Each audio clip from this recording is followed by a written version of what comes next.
नैष्टिकी ॐ अज्ञानतिमिरन्धस्य ज्ञानाञ्जनशलाकया चक्षुरुन्मिलितं येन तस्मै श्रीगुरुवे नमः।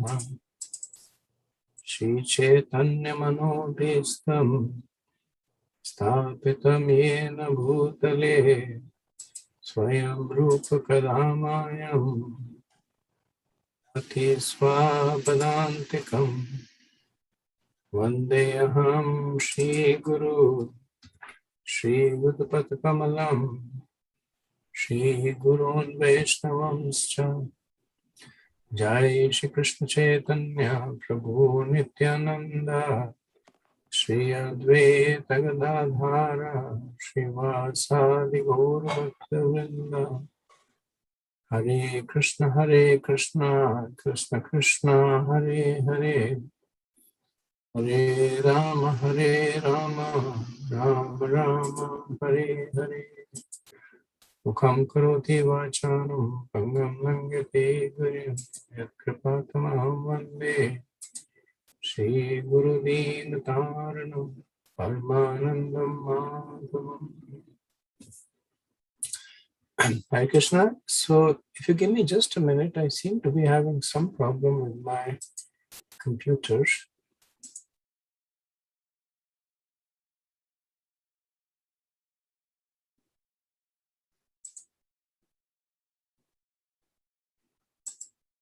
What is it, Prabhu? Sorry, I missed it. Oh, I'm just trying to open up the document and 24th verse. Yeah. I said I'm just having some problem opening the document. Oh.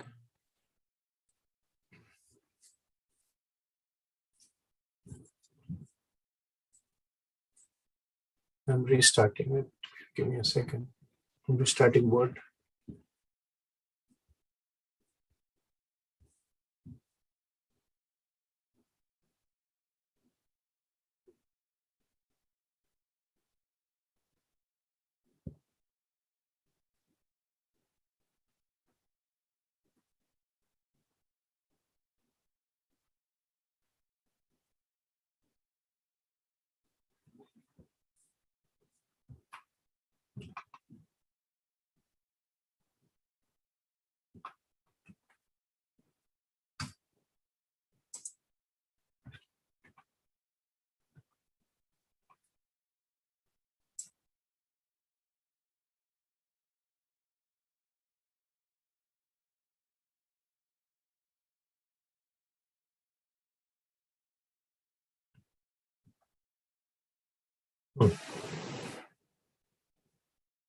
Don't want to come up.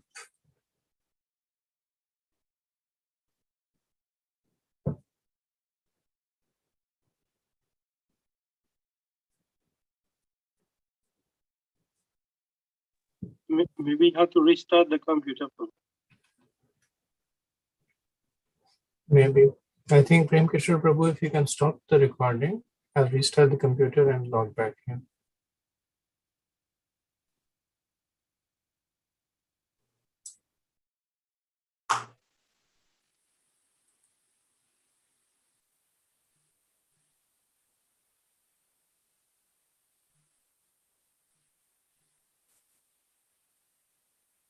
Antaguna.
Hare Krishna. So I think restarting the computer did the trick. Sorry for that. So we'll resume with our discussion. So we're going to start the section in the 7th chapter of the 4th canto that deals with the prayers of the various participants of the Yajna and Daksha to Lord Vishnu. So just for a quick recap, at the beginning of this chapter, we see that after the prayers of Lord Brahma and the Devas, Lord Shiva, he revives Daksha. Daksha gets a goat's head, and coming back to consciousness, he renders very nice prayers to Lord Shiva. He apologizes, recognizes the position of Lord Shiva, and then he resumes the performance of the yajna. So when as the yajna performance begins, and when he offers the oblation, then Lord Vishnu personally appears. Okay? So I have a couple of verses describe the beauty and glory of Lord Vishnu, that he comes sitting on Garud, and his effulgence is so bright that everybody's effulgence, even that of Lord Brahma and Lord Shiva, what to speak of Daksha, gets minimized. And he's extremely attractive, extremely beautiful. So as he appears, then in the next set of verses, we see different devas rendering prayers to Lord Vishnu. So we'll resume from verse 24, 4:7:24. Apyarva vritayo yasya mahitvatam bhuvadyah yatha mathi granati sma kritanugraha vigraham. Although the mental scope of even demigods like Brahma was unable to comprehend the unlimited glories of the Supreme Lord, they were all able to perceive the transcendental form of the Supreme Personality of Godhead by His grace. Only by such grace could they offer their respectful prayers according to their different capacities. So some very important philosophical points that are made in this verse. So Maitreya says Mahi to Atma Bhu. Mahi means that in comparison to his glory, the glory of the Devas, so in comparison to the glory of Lord Vishnu, Mahi means the glory was very meager. So they were Yathamati Grananti Sma. So Yathamati means according to their own realization, they were offering prayers.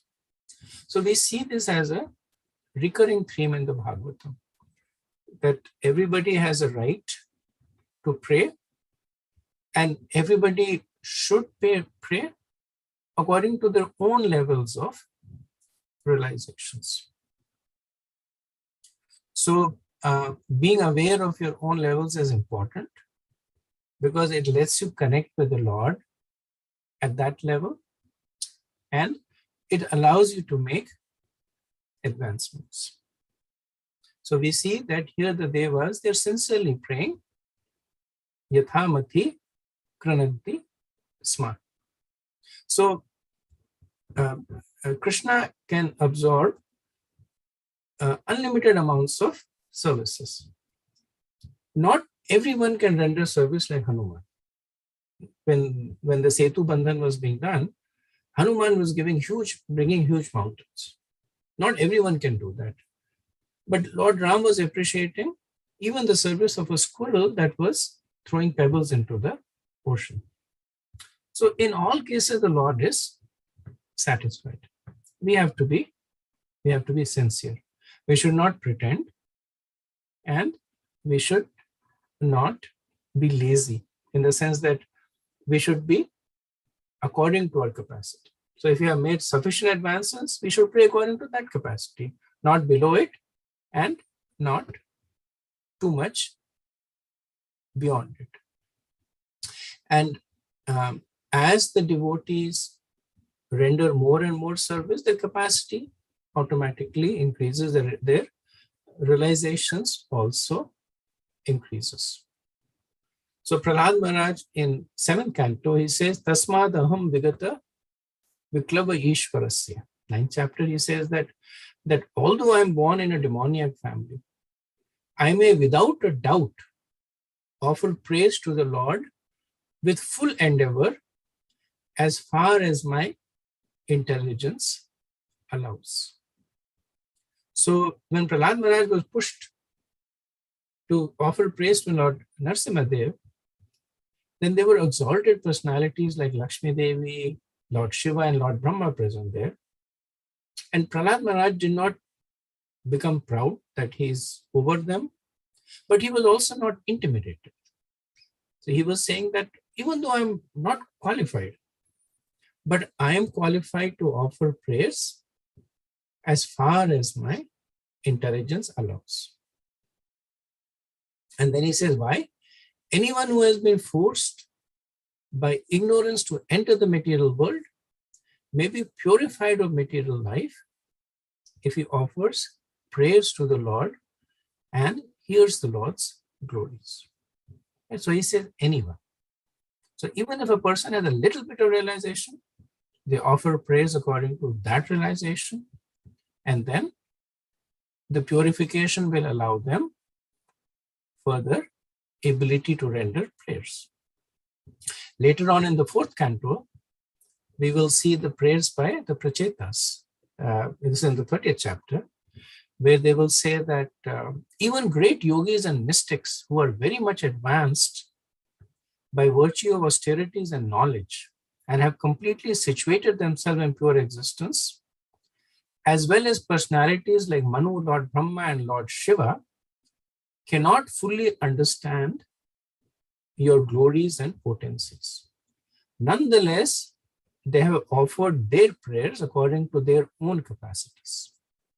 In the same way, we, although much lower than these personalities, also offer our prayers according to our own capability. And prayers is one of the angas of bhakti. So it's also a proxy or a stand-in for devotional service. But not just, so prayers is vandanam or kirtanam, not just that, but any form of devotional service.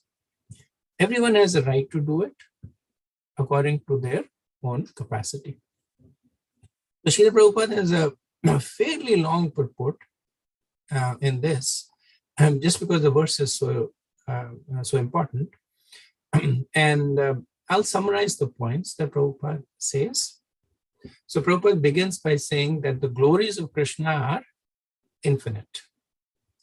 And even Ananta, with unlimited mounts, cannot reach the end of his glories. But one offers praise or service. So here we see Prabhupada making that connection. One offers praise or service to the Lord according to one's particular capacity. And then the capacity is increased by the service spirit. Right? We see that tattva in this verse itself, where the Deva says that only by such grace could they offer their respectful prayers. Right? So whatever they were doing was based on the reciprocation by Krishna to the service. As the service increases, Krishna's reciprocation increases, and he empowers them to more advanced services or realization. Prabhupada says, Seva Mukhe Jivadu, that one can begin service to Krishna by the tongue, by tasting Krishna Prasadam and by chanting. And then one's ability to receive opportunities to service increases more and more. And then Prabhupada focuses a little bit more. He focuses both on japa and prasad, and focus a little bit more on prasad. He says that when one accepts prasad, then one is controlling all the senses. So he says the tongue is the most uncontrollable because it hankers for unwholesome eatables, and as one controls the tongue, other senses are also controlled. Now, other function of the tongue is chanting. So Prabhupada makes a very nice statement that one should consider that chanting is the medicine and prasad is the diet. Now, in the current context, it's a little bit, this generally, it depends on the context, because in japa reform workshops or etc., they try to steer clear of this conception of treating japa as medicine, because medicine is something that is not pleasing to your taste. You take it when you're sick, and you only take it while you're sick. So earlier on in temples, they used to have japa as a punishment. That if somebody was late for Mangalarti, they would have to chant 4 extra rounds. I think they still have that in some temples, especially for the temple devotees, the brahmacharis. If they're late in chanting, they have to chant extra. If they're late in coming for Mangalarti, they chant extra rounds. Or if they miss some service, they have to chant extra rounds.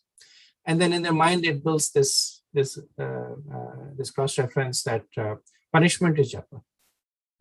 So in at least the later workshops now, they strongly discourage this kind of building this kind of a paradigm where one is asked to chant japa through as a mode of punishment, or one considers japa as medicine. Prabhupada here is talking from a wider perspective, that chanting is the medicine to one's fever of material existence. So it does not mean that chanting is bitter like a medicine. It does not mean that chanting has limited application while the person is sick. But it means that while the person is afflicted with this material conditioning, the only medicine is chanting. And then he says prasada is diet. So, which means that it is something that is more happily engaged in. One looks forward to prasadam. They say that people will sometimes jokingly say that the only form of sense gratification for devotees is prasadam. So, and that's why they have a lot of focus on prasadam. And it's also one of the angas of building Vaishnava Sangha. Prabhupada then moves on to say that as one's service increases, the Lord reveals himself more and more. And then he concludes by saying that because there is no limit to the glories of the Lord, there is no limit to engaging oneself in the service of the Lord. Both of them are infinite. So for instance, we see in the material world that the female form is best equipped to serve the male form. Not just conjugally, but as a friend, as they say, as a friend, philosopher, and guide. In all ways, best suited. So this is a reflection of the situation in the spiritual world. In the spiritual world, the devotees who have the highest ability to serve the Lord, they take the female form, because that form is best suited to serve the Lord. The gopis take on the female form since both their desire and their purification to serve Krishna is highest. So it is not that the gopis have a female form so that they can serve Krishna in a certain way. It is because the devotees are so exalted in their desire to serve Krishna, they're awarded a female form because that form is best suited to render the highest service to Krishna. In Krishna Sangati, Shiva Maharaj talks about this in some more details. Won't go into that, but essentially that tattva is distilled. So a related question is that how do we deal with the gradations of devotees in the spiritual world with the statements like everyone there is perfectly situated, but still we say that higher than Shantaras is Dasyaras, higher than Dasya is Sakya, etc. So doesn't that mean that if there are gradations, which means that there is opportunity to improve, that those in Dasyaras, if they get better, they will become Sakya, etc. So one can understand that from the Tattva perspective, all the devotees in the spiritual world are situated similarly. Srila Prabhupada in the Nectar of Devotion says that there is no difference between a blade of grass and Srimati Radharani. Yet, we say that Srimati Radharani is most exalted. That gradation is from the rasa perspective. So from the tattva perspective, there is no gradation. From the rasa perspective, there is. That Srimati Radharani is capable of rendering much more service to Krishna than the blade of grass. However, the blade of grass is as satisfied in its service to Krishna as Srimati Radharani is. Krishna is as satisfied by the service of the blade of grass as he is to the service of Srimati Radharani. So, tattva perspective, there is no difference. The blade of grass is well situated in its constitutional position, serving Krishna. But they have different capacities, depending on the intrinsic nature of the jivas. The perfection of the service by the blade of grass is to wait for Krishna to step on it, so that it can cushion Krishna's feet. That's the perfection. And the perfection of service for Srimati Radharani is infinitely more. That is rasa. So Bhaktivinoda Thakur, he says that that before discussing and understanding rasa, one must be rooted in tattva. Because unless we understand the science of Krishna consciousness, we will not be able to appreciate the mellows of Krishna consciousness. So Bhaktivinoda Thakur says that Bhakti Rasamrita Sindhu, which is essentially the science of Krishna consciousness, he actually says it should be studied 108 times before one understands the flavors of rasa. So it's kind of like this, that if you're building, let's assume you're building a house. So before you go into the house and start decorating it, the structure of the house should be there. The walls should be there, the roughage should be there. Only then can you move in and say, I would like this furniture, I would like to paint the wall this color. So the beautification of it is based on the structure that has been created. So tattva provides that structure, and rasa provides the beautification. So there are many devotees who will say that I am not interested in tattva. Like in the Bhagavatam, actually first 3 cantos is mostly tattva. From the 4th canto, we will see a change in the mood, where the tattva is presented through rasa. Right? After this chapter is Dhruv Charita, right? Where one of the most spoken about pastimes. And we'll see that there are so many lessons that are there. When we were studying, or we are still studying the concluding parts of Taksha Yagya.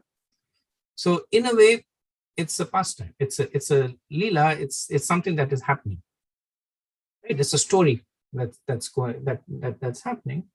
But after that, we went through almost 20 points of what are the lessons that are presented through that. So they're very, very intimately related.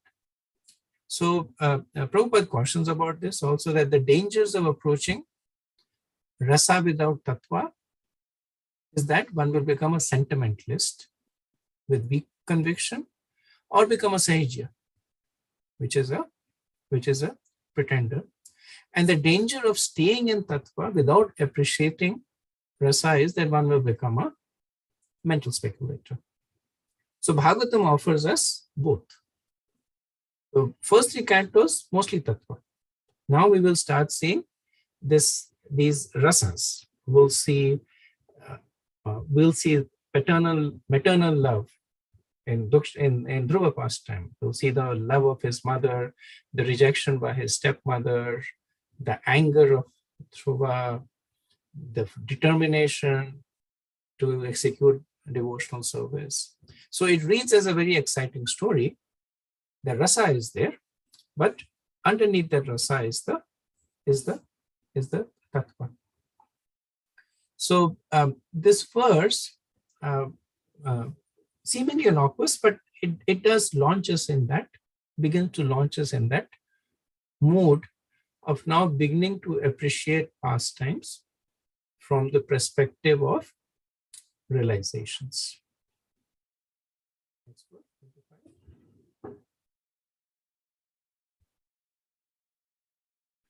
Dakshagritarana sadannotmam Yageshwaram Vishvasrajam Param Gurum Sunandananda Dhyanuger Vritham Mura Grinan Prapade Prayata Kratanjali.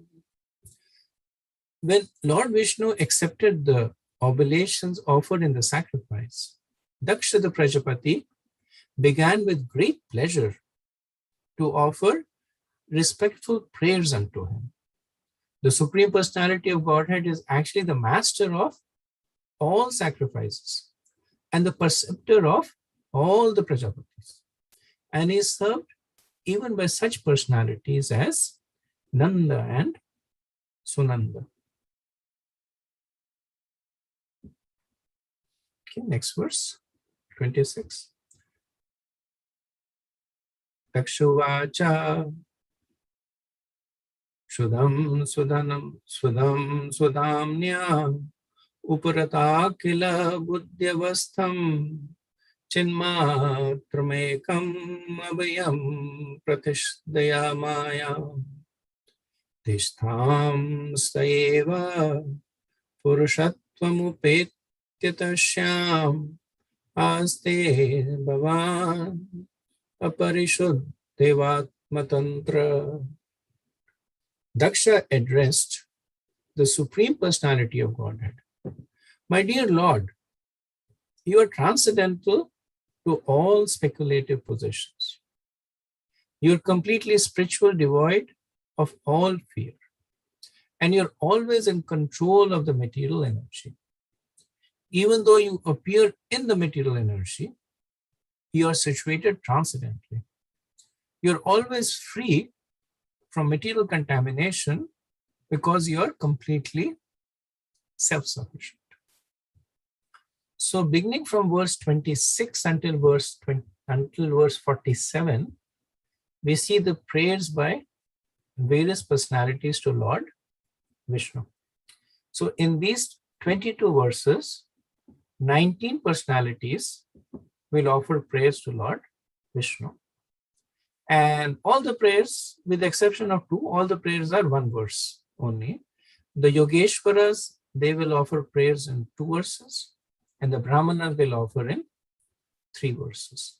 The other 17 will offer in a single verse. Many of the prayers offered by these participants, they consist of praise of the Lord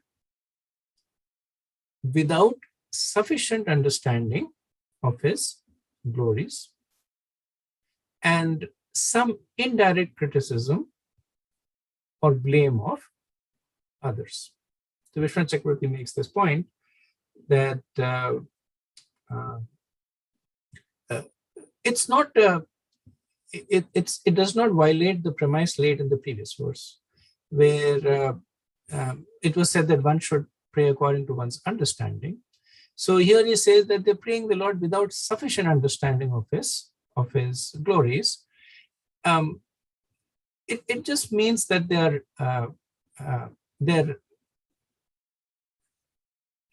aware of his glories, but they don't understand it. So they're reaching out to some extent. Like if you pray to Krishna, we may be aware of glories that we don't fully understand. How does Krishna actually maintain the material world? We may not understand it fully, but we know he does, and we can pray for it. And then he also says there is indirect criticism or blame of others. And actually what he does is, which as we go through the verses, we will also do, that he also surfaces the hidden criticism. So the criticism is often directed at some of the other personality that are present in the assembly. Like when Daksha prays, there is some hidden criticism to Lord Shiva. When some of the when Lord Shiva prays, there is some hidden criticism to the Devas. And Vishnu Chakravarti says that it's not that they're criticizing the personality. They are, but it's not they're criticizing to condemn the personality, but they're criticizing to condemn that contamination in the personality, which is preventing them from becoming pure devotees. So essentially, it is a criticism to all the processes that fall short of bhakti. Right? So somebody like Daksha is karma mishra. So the criticism there is his attraction to karma. It's a criticism to Daksha, but it is also a criticism to any process in which one practices bhakti, commingling it with karma. Right? So looking at it positively, it is essentially a glorification of bhakti. And acharyas say that both should be discussed. That one should also look at the praise, one should also look at the hidden criticism. Let's look at the prayer of Taksha. So Daksha says that your pure consciousness alone, devoid of Maya, situated in your Swarup, Swadhamani. And then he says, taking the role of a human, you appear to be impure, contaminated with material attachments within Maya. So this is Daksha referring to incarnations of Krishna in the material world. Like when he comes as Lord Ram or Sri Krishna, then he appears to be made of matter. But then he says that you alone are the Lord. And in no situations can you be contaminated. So he attributes 9 qualities to Lord Vishnu. Right? He says you are Shuddham, you are pure, you are Swadhamni, situated in your spiritual abode. And then he says that you're transcendental to all speculative positions. He says you're Chinmatram, completely spiritual. Ekam, one without a second, Abhayam, fearless, then controller of Maya, then Puru Avatar, which means unaffected by Maya, though situated in Maya, and Atma, Atmantara, which is fully self-sufficient. Now, each of these are themselves big topics of discussion, which we won't go through because he's talking about attributes that have already been appreciated about the Lord in the Chatushloki of the Bhagavatam, in other prayers. And of course, in the interest of time, we cannot spend a lot of time in each of the prayers. Now, there is a hidden criticism also. So when Indra is reciting, when Daksha is reciting this prayer, I'm sorry, this is by Daksha. I think I was saying Indra. If you correct that, it's not Indra. When Daksha was reciting this prayer, the criticism that he's directing, he's saying that my dear Lord Vishnu, you take on the coverings of knowledge even when you are in material forms such as Ram and Krishna, which means that they don't cover your knowledge. But others are not able to do this and take coverings of ignorance. So he's making a distinction between Lord Vishnu and Lord Shiva.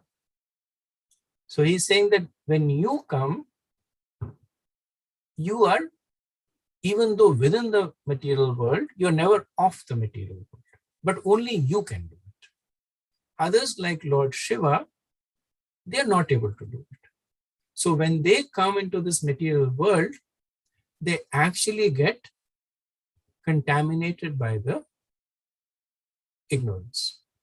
For example, Shiva manifested as self-satisfied and indifferent to me, his father-in-law, in the assembly to show his advancement.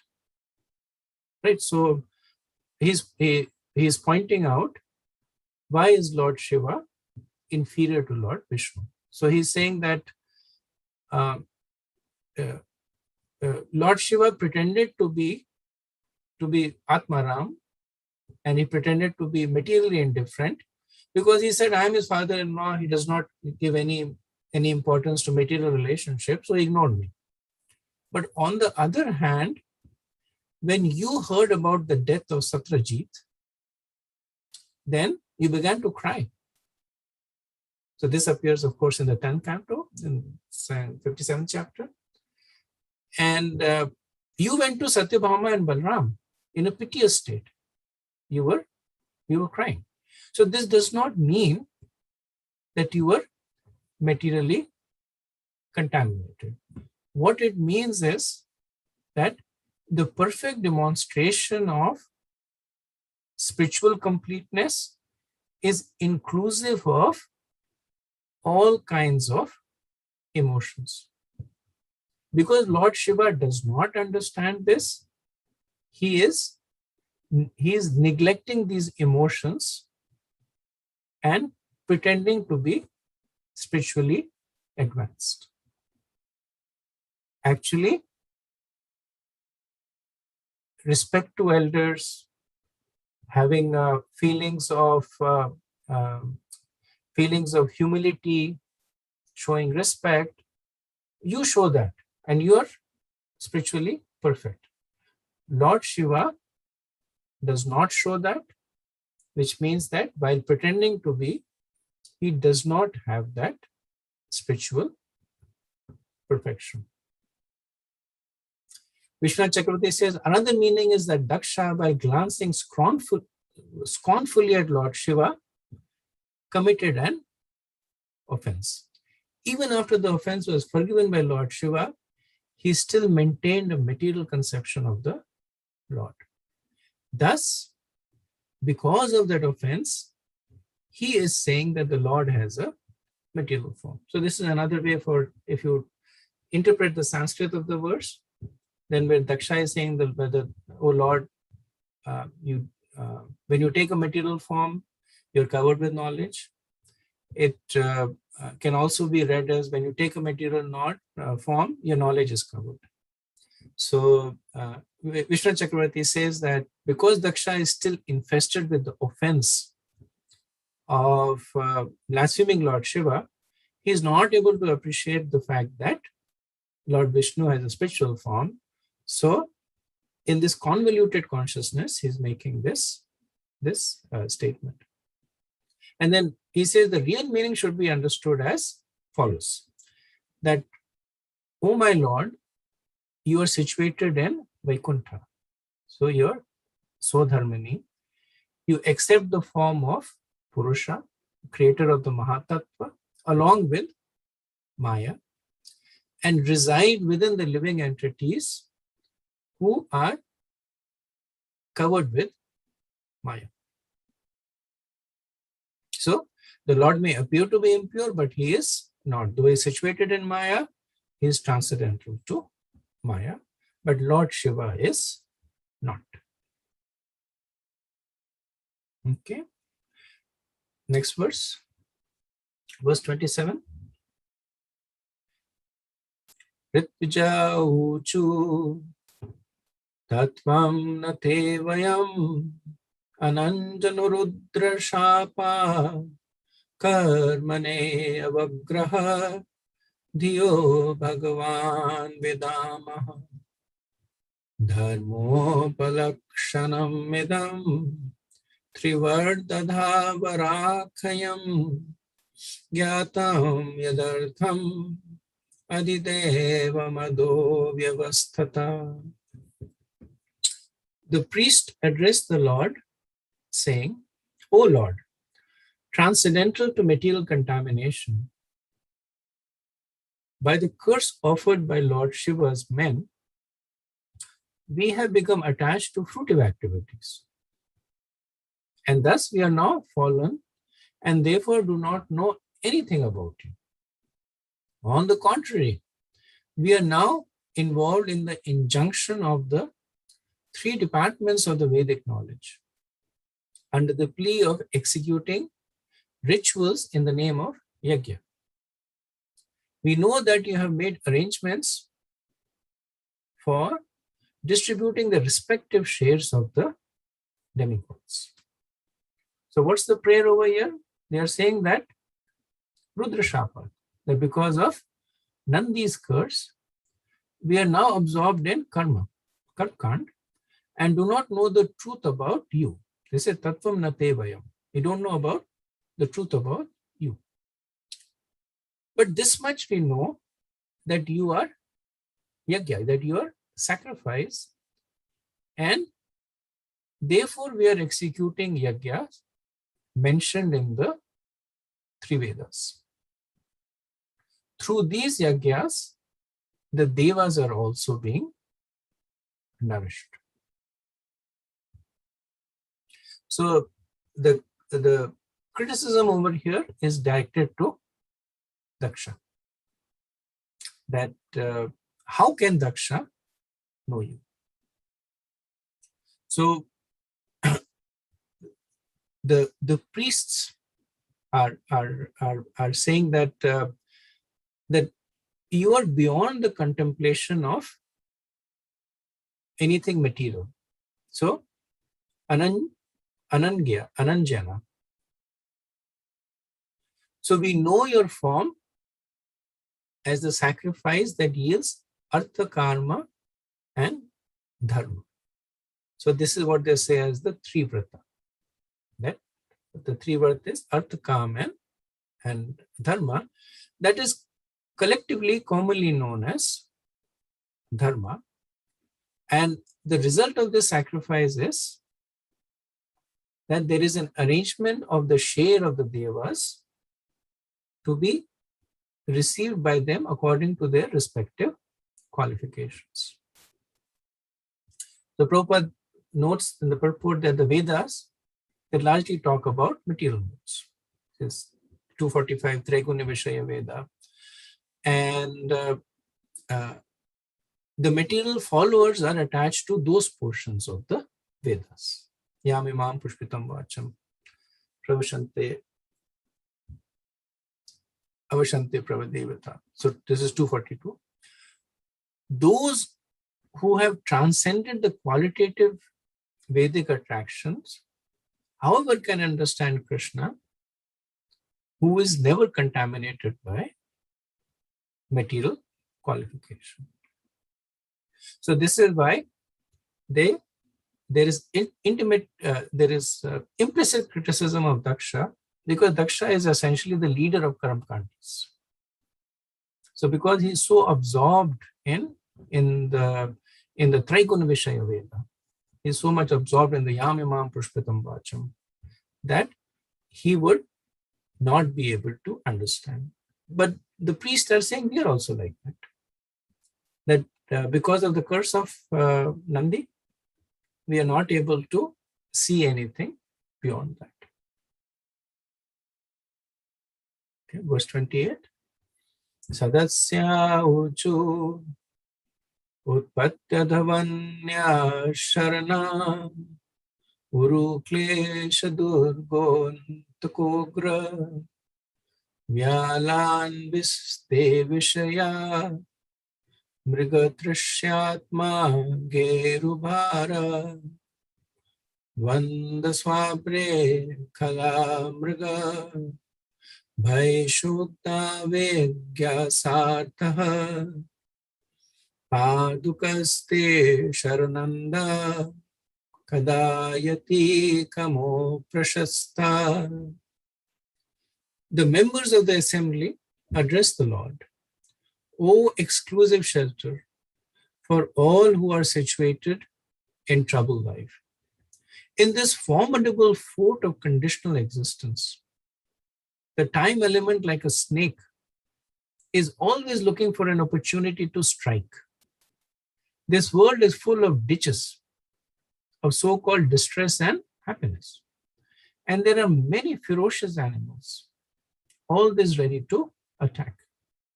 The fire of lamentation is always blazing, and the mirage of false happiness is always alluring. But one has no shelter from them.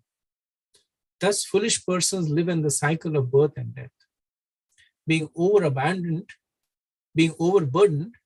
in discharging their so-called duties. And we do not know when they will accept the shelter of your lotus feet. So, a lot of metaphors used in this verse. Time is compared to a snake, and the material world is compared to be full of ferocious animals and ditches. And as I mentioned, acharyas, they talk extensively about what does a ditch mean, what does a ferocious animal mean, what is a fire of lamentation. It's also something that when we read, we can meditate on in detail. So in summation, what they're saying is that they're praying that when will a person who is moving in this troublesome path of samsara, so they say utpatyadvani, which is full of 5 kinds of sufferings. So what are the 5 kinds of sufferings? Fear of wild animals, forest fires, mirages, and snakes. And as I mentioned, each one of them is a metaphor that stands for something. The mirage stands for material happiness. The forest fire stands for lamentation. The wild animals stands for that which comes from other living entities, either other humans, friends or family, or enemies, or from animals. And finally, they say that when will they take shelter of your lotus feet? So it's a rhetorical question. Actually, this is a glorification of the Lord. The point they're making is that anyone and everyone who is suffering from this utpatyadvani, from this troublesome path in the samsara, can get relief by taking shelter of your lotus feet. So that is their prayer. Their criticism is directed towards Daksha and the priests, the Ritvikas and Daksha. So they are saying that if Daksha does not surrender to you, then what can you do? He is thirsty for material sense objects, Mrigatrishi, and thus thinks of his body as himself and takes on the load of the house and other objects because he is afflicted by lust. Right? So it's a criticism for Daksha and the priest, actually a criticism for Karmakant, those who pursue Karmakant. And Prabhupada explains in the purport that persons who are not in Krishna consciousness are living a very precarious life as described in this verse. But all these circumstantial conditions are due to forgetfulness of Krishna. Prabhupada uses the word circumstantial conditions, which means that these are not intrinsically there. Circumstantial conditions means that because of certain circumstances. And what is the circumstance? That forgetfulness of Krishna. When that circumstances change, then all these precarious conditions also change. And Prabhupada says Krishna consciousness movement is meant to give relief to all these bewildered and distressed persons. Therefore, it is the greatest relief work for all human society. And the workers thereof are the greatest well-wishers, for they follow in the footsteps of Lord Chaitanya, who is the greatest friend of all living entities. Okay. So we'll do one more verse and then after that pause for a discussion. So this is a prayer by Lord Shiva. Rudrava Tavarada Varangra Ashish He Khilarate Hayapi Munivir Asakte Radarina Hanaye Yadi Rachit Dhyam Ma Vidyaloka Pavidam Japati Naganayate Tattvat Parangurunena Tattvat Para Anugrahena. Lord Shiva said, my dear Lord, my mind and consciousness are always fixed on your lotus feet, which as the source of all benedictions and the fulfillment of our desires are worshipped by all liberated great sages, because your lotus feet are worthy of worship.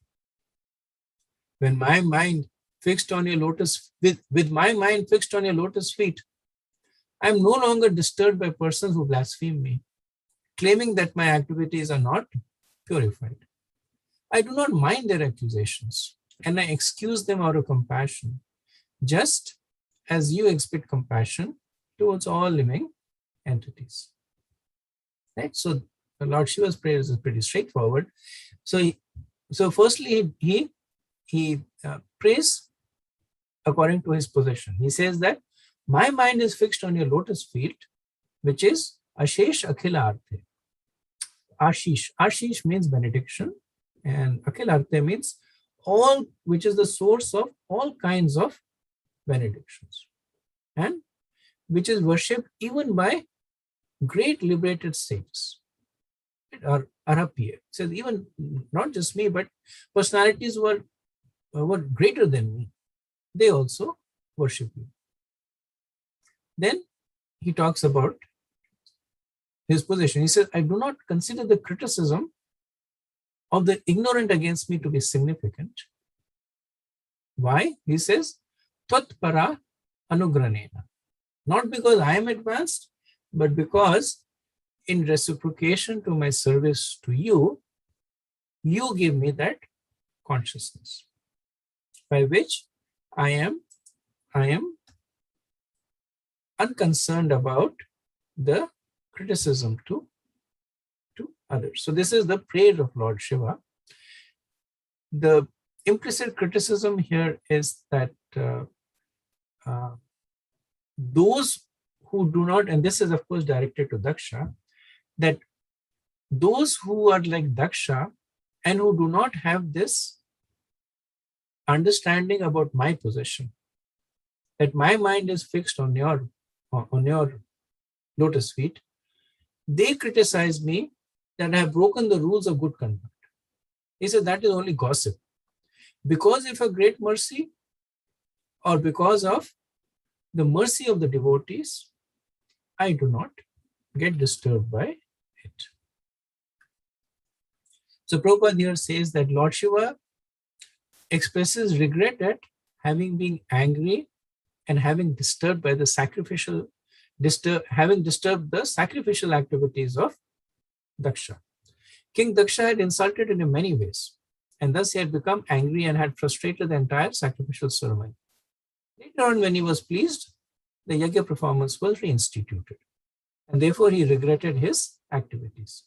Now he says that because his mind is fixed on the lotus feet of the Supreme Lord Vishnu, he is no longer disturbed by the ordinary critics of his way of life.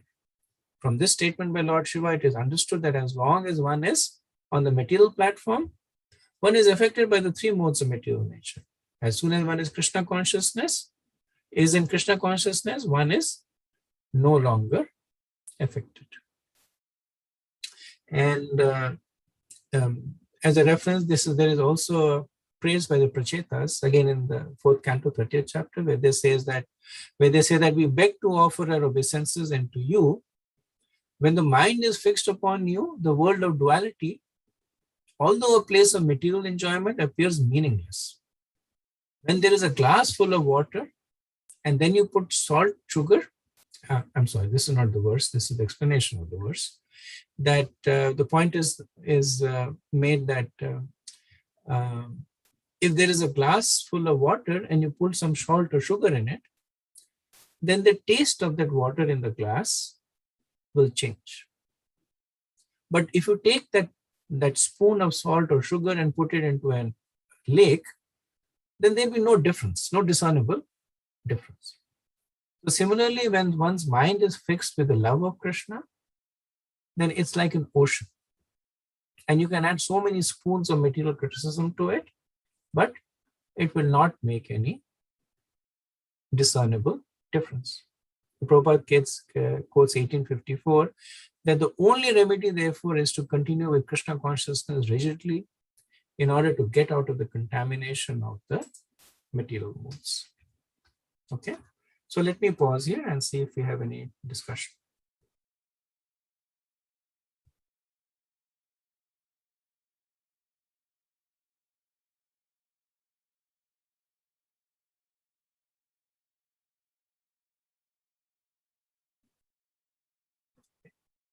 There are no comments, then we can proceed.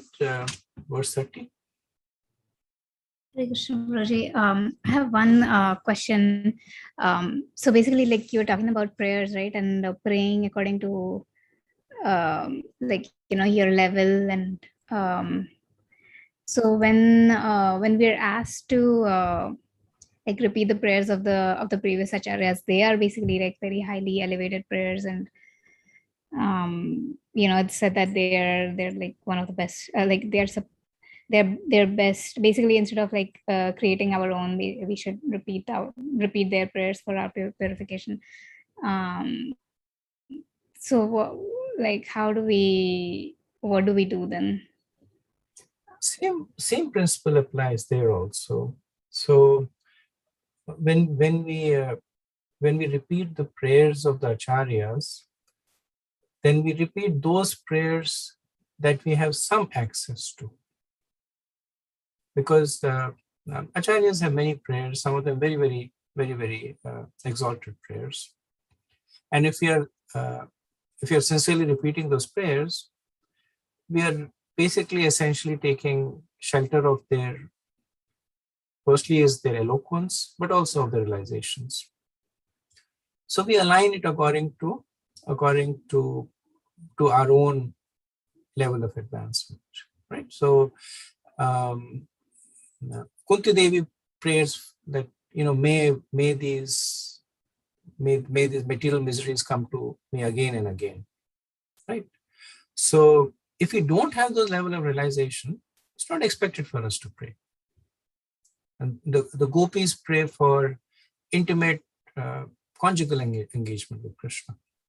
Right? If we don't have that advancement, we should not recite those prayers. But they're praised by Lord Brahma, in which he glorifies the position of Lord Vishnu. Now, we may not have the same understanding, but it's aspirational, right? We are taking shelter of Lord Brahma, that we don't understand all about how Krishna is interacting with the material world, but it's aspirational. We would like to get a better understanding. We're at the stage where, it's the next stage for our advancement. It's proximity. It's it's touching us. The desires are touching us, so we take shelters of those kinds of prayers, right? So, like in Chaitanya Charitamrita, they're praised by Vasudeva Datta, right? Very prayers that praise Lord Chaitanya that everybody is suffering, everybody sins in this material world. Please transfer to me, and may I suffer 1 billion lives in hell, and let them all go back to God. And when I was reading it, I said, nah, I don't think I'm going to pray. That's not, I'm not going to pray for that.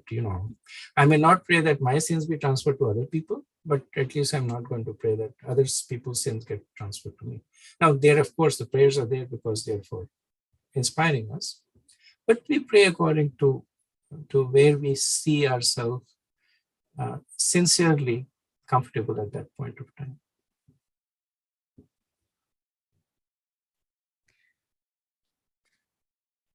Hare Krishna, Prabhu. Oh, sorry, Mataji, go ahead. No, Mataji, go ahead. No, this was a different question, so yeah, I'll wait for you to be done. So Bhagavatam is basically full of prayers, right? So then should we just basically read these verses of these prayers with the understanding that we are not at that level, and like we are basically just reading to get an understanding? Yes. So when we read those prayers, so when we read those prayers, it helps us develop appreciation for personalities like the Gopis and Kunti Devi. It doesn't mean that we're saying that may I become a Gopi or may I become your parent, but it does help us develop appreciation for them. That's why those prayers are put there, that we get a glimpse of those who are very, very advanced. And we also get the glimpse of those who are advanced, but they're coming down to our level and praying so that they give us access to the Lord according to our ability. There are so many people who extract the kavachas out of Bhagavatam, right? If you see the Narayan Kavach comes in the 6th canto, it's pretty materialistic, right? Narayan Kavach says that, may Matsyadev protect me in water, may Varadev protect me on earth, and may Narsingdev protect me in trials and tribulations. In a way, it goes against the mood of Srimad Bhagavatam, that you approach Lord only for service, not for protection. Not for, protection is fine, but not for Krishna to serve you. But Narayan Kavach is there in the Bhagavatam. People recite Gajendra Moksha, and most of Gajendra Moksha is until you reach the last part of it. Most of it is basically give me this, give me that, give me this, etc. Right? It's there in the Bhagavatam because there are people, there are devotees who are comfortable at that level of realization. They're sincere that this is the level of realization that they take shelter of those prayers. Then there are more advanced prayers. There are more advanced prayers by Lord Brahma, prayers by the Devas. Over here, 5th canto, we'll see more prayers that are a mixture. They're glorification of the Lord and asking also in return for something. And then there are prayers that come in the category of just Shuddha Bhakti, where persons are simply saying, what can I do for you? Right? So we do read those, we appreciate them, and based on where we are, if we have this conception that we are approaching Krishna also for protection, right, which is okay, which is Mishra Bhakti, but which is okay, then we take shelter of those kinds of. It doesn't mean we reject the other prayers, but where is it that you draw sustenance from? You draw sustenance from these kinds of prayers.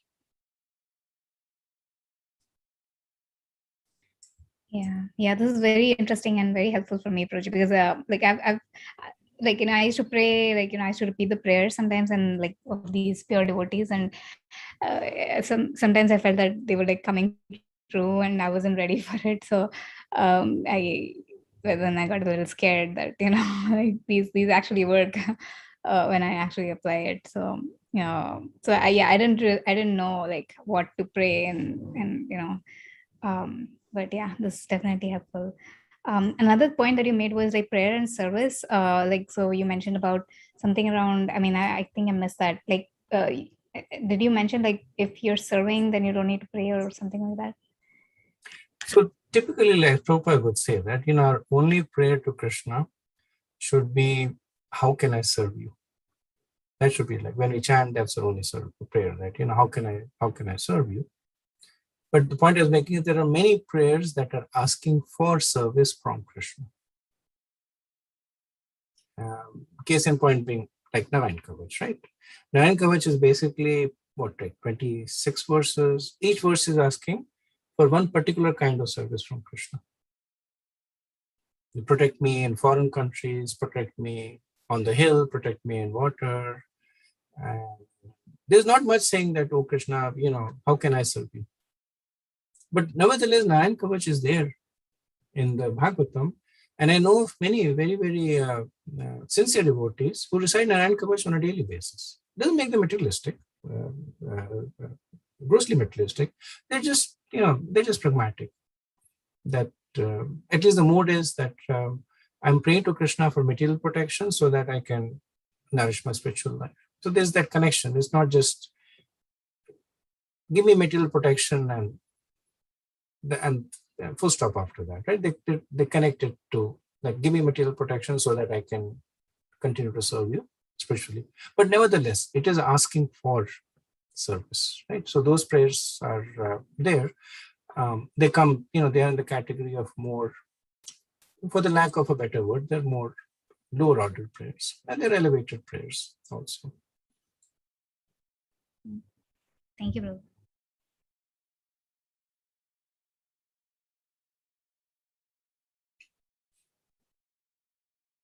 Okay, Varshana, you had a Yes, point? Prabhu. So I just wanted to confirm with you. So those prayers by Daksha and subsequently by others and by Lord Shiva, you were mentioning Vishnu Chakravarti Thakur says that it's a veiled criticism of the other personality. And I was thinking, so I'm just confirming this from you. When we read the translation, it doesn't seem like that. So many other prayers are there which talks the same thing about Lord Vishnu, right? That he is not contaminated by matter. Even when he descends, he holds his transcendental position and so on. And so are we to understand that we accept this because it is coming from our previous acharyas? Is that the way to understand it? Because if I were not given that information that it came from Vishwanath Chakravarti Thakur, then it would seem like I'm reading in between the lines. Right. And yeah, you're right on both counts, that we accept it because it's coming from a predecessor acharya, and but it's not it's not an imaginary interpolation. It's essentially contextual, because the point you made is correct, that you read those prayers and it's just a prayer glorifying Krishna's position. What Chakravarti Pad does is that he applies it in the context of the pastime, that this is what has happened, and from that he basically distills this understanding. I haven't read commentaries from other acharyas, so I'm not able to say if they also derive similar kind of understanding. Srila Prabhupada in his purports, not for all the verses, but some of the verses, he also makes a reference to this, that there is an there's an implied criticism.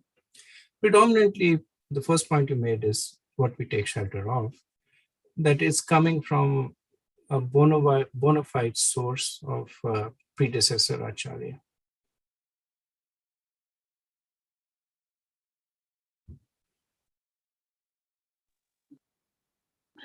Hare Krishna Prabhu. You said something about we have to pray according to our level. But now, how do we know what is our level? It's a good question, Prabhu. So I can quote to you an answer by Rudrava Swami. This question was asked to him, and his short answer was that we always know. So slightly longer answer was that when we are dealing with these matters, if we are sincere, then we take guidance from Paramatma. Paramatma is Chaitya Guru, which is connected with our external Guru. And between the two of them, we get the guidance. So when we are praying, then internally we get a sense, like sometimes Bhagavachuta was sharing that some of the prayers that she says, she feels a little odd. They're, completely not resonating with her realizations. I can also personally attest to that. That some of the prayers, when I was reading them or wanting to recite them, I'm not able to resonate with that. Like I was saying, the prayer by Vasudev Ghosh, and I was actually resonating with the opposite of that. Well, not really opposite, but not resonating with that completely. So that's the internal. You get Paramatma is guiding you from inside where you are, and then if there is still some ambiguity, then we take shelter of Guru. We ask him that can we take are these prayers appropriate? Having said that, I do want to share that reciting prayers on a daily basis is very powerful. So it's highly recommended for every devotee to come up with a regimen of prayers. Just like, we have a regimen of exercises that we do, we should come up with a regimen of prayers and recite them every day. It's something that nourishes our spiritual life strongly. What that regimen of prayers are, that like I said, would be a result of what you feel inspired by and what your spiritual master feels is appropriate for you.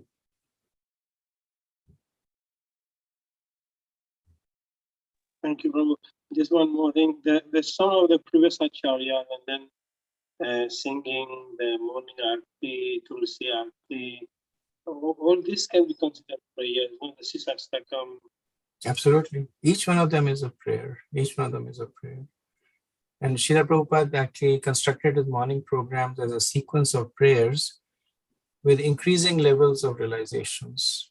Right? You started with taking shelter of Guru in the mode of a sadhaka.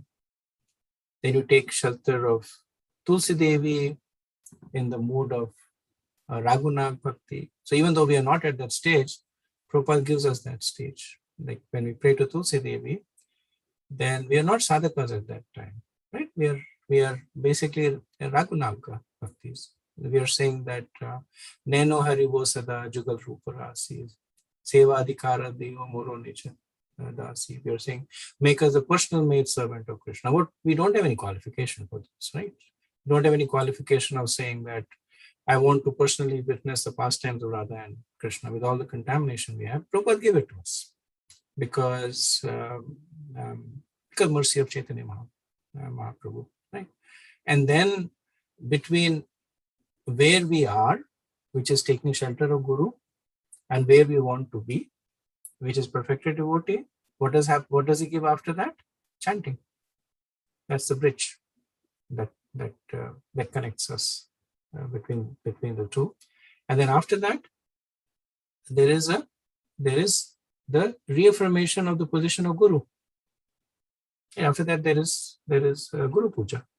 And we basically reaffirm the position of Guru in helping us chant and make this transition.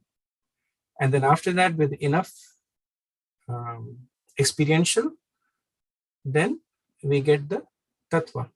So we attend the class. If somebody gives us the philosophy. And then we finish the morning program with Prasad Seva. We sit with other Vaishnavas, we talk, we Prasad. That's what Prabhupada would say, the morning program is very, very powerful. Right? Not just because he wants us to get up early and do something, but because Prabhupada constructed it in a way. Not just Prabhupada. Prabhupada inherited it from Bhakti Siddhanta, but the Acharyas, they've constructed it in a way that it molds our consciousness into continuous spiritual advancement. There's no resting. Right? We take shelter of the Guru. We don't rest over there. Okay, now I've taken shelter of the Guru. I'm fine now. Right after that, we are aspirational. That I want to be with Radha Krishna. No resting over there also. That we just sit and we think about various leelas of Radha Krishna. Then how do we reach that position? We chant with sincere. And then after chanting, we go to a Guru and say, what other service you have for me? Practical aspect of Krishna consciousness. Like when we say that give us your mercy, we are saying give us some service to do. So in this way, and I know you do attend morning programs regularly, so you can feel the difference in your consciousness. Right? As you attend morning programs, you will see it's even without knowing all this. It's like medicine that is acting even without your knowledge. When we sometimes go, right now we attend morning programs once in a while, but I know sometimes when we are in Vrindavan or Mayapur, then we attend my morning programs every day. And you can see how the dham is there, but also you can see how the consciousness is changing. So, sorry, I went a little bit beyond your question. I just thought it was... Thank you, Prabhu. Thank you. Thank you. Hare Krishna.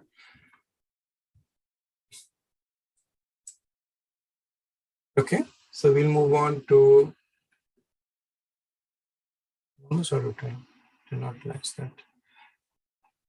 Okay, so... it's also a long period by Brigu. Maybe I can pause here. Is there any other question? Anybody else would like to share their realizations? Yeah, Prabhu. I was just a clarification. It's not a question. I was just thinking about the statement which you, it was 25th verse, about the position of a devotee stays same, only the rasas differ. So when I was just thinking about how we exist, even in this material world, I see devotion is at the same level. Maybe the rasa is different, even in material. I don't know if I'm seeing that way or not, but just a thought. So because devotion is at the same level, meaning? Devotion is there with every devotee. Maybe it is due to whatever the coverings we have on earth, it will blossom at some point. That's what I mean. It's a good point. It's a good point. And I do agree with you that, yes, it's there. It's just that we have a different people amongst us. They're more in touch with that. With that. But sometimes we get a sense of it ourselves also, especially when we are in association with advanced devotees. We get a sense of that in ourselves also, right? That we can, we would like to be like that. And we get that sense. That's because that bhakti is there in us. Just that it's a little bit more covered than. Yes, little covered. Yeah, it's a good point.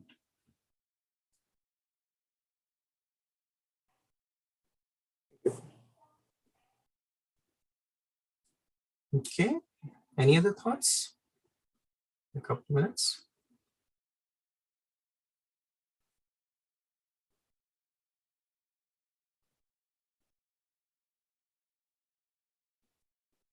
Okay, if not, then we'll end a little early. Apologies, we started a little late. We're a little early.